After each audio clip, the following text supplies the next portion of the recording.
So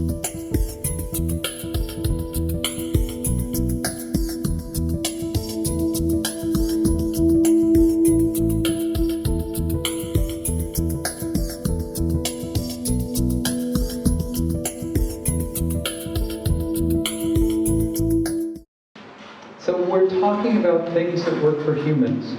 So one of the things you're wrestling with is a huge waiting list. So are you teaching the people who are waiting how to do one-page profiles and how they can, what they can do for themselves? So let me just show you a couple. Zachary's mom is the person-centered thinking trainer. And Zachary, according to mom, is a genius. I think it may be a little early to know, but not according to mom. And Zachary is in a place where he needs to get support from other people because mom's run out of maternity leave. So, going back to work. Tyler's mom did this. Tyler's mom she will tell you, quote, "I'm just a mom." I'm going, I don't think so. No. And it should say, "will work for dinosaur stamps." But she did this for his teacher, and she went through a class where we taught moms how to write these. And this is what the teacher needs to know in order to keep Tyler healthy, safe, and what's important to him present. And mom has done several, and dad's in the military, so they move frequently.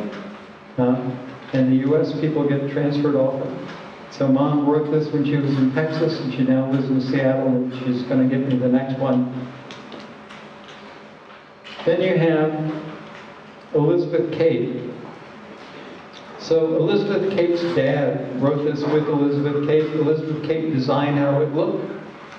Elizabeth Kate's not a real name. We had conversations about her picking a name that we could use for the internet.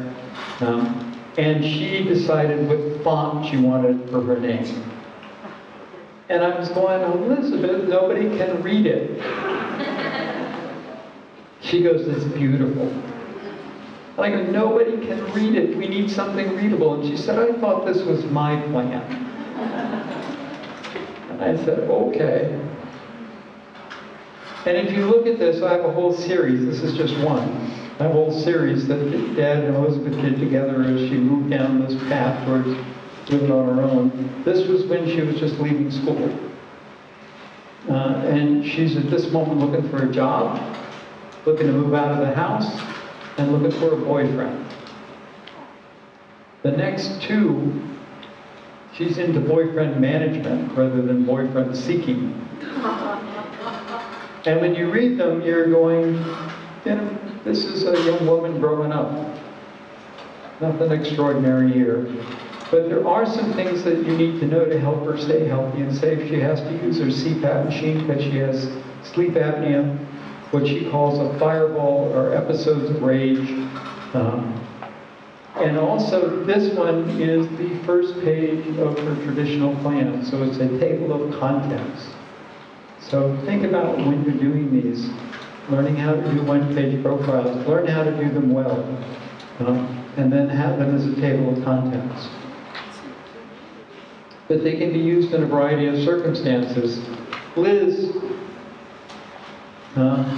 is a mom, lives in North Carolina, and Liz occasionally has severe depression, which is not controlled by medication.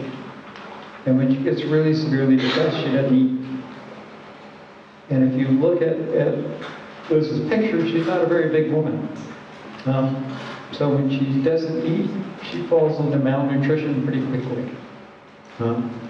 And it becomes a real issue. But here are the things that she needs to stay healthy and safe, but also what's important to her and what people like and admire about her. And we also have, I don't have in this series, but also have a 4+1. where we look at how to help manage Liz's malnutrition, and what's the best way to do that. And then we have Ruth. And Ruth was living on her own, and then she had a stroke. And she is such a grandmother, a true lady, has the gift of gab. But she's also somebody who, when she had the stroke, lost her left field of vision. Now, the way that works when you lose the left field is if something wanders into the left field, it disappears. It's like it's not there. Ruth likes to cook. She likes to chop things that go into a pot. If you have lost the left field of your vision, handing you a knife and things to chop is a bad idea. Because things will disappear. You can't see them. On the other hand, this is for the home health care worker. Granddaughter, where Ruth lives, travels for work. There are things that you need to know, including the fact that she likes a little pour every night. Rum and tea. There's one we did for a fellow named Sam. And Sam was diagnosed with stage 4 esophageal cancer.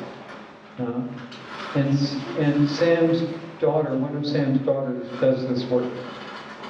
And so she did a plan with Sam, a one-page profile with Sam, which really said, how are we going to support him at the end of life and make life comfortable for him?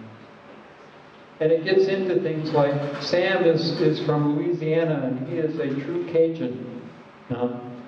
And he loves Pierre and Boudreau jokes. I don't know if any of you have ever heard of Pierre and Boudreau jokes, but there is none that are clean.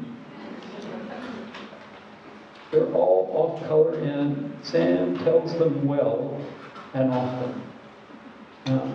But he also loves to watch the hummingbirds. And if you're helping him eat, because at the time this is written, he uses a gastric tube,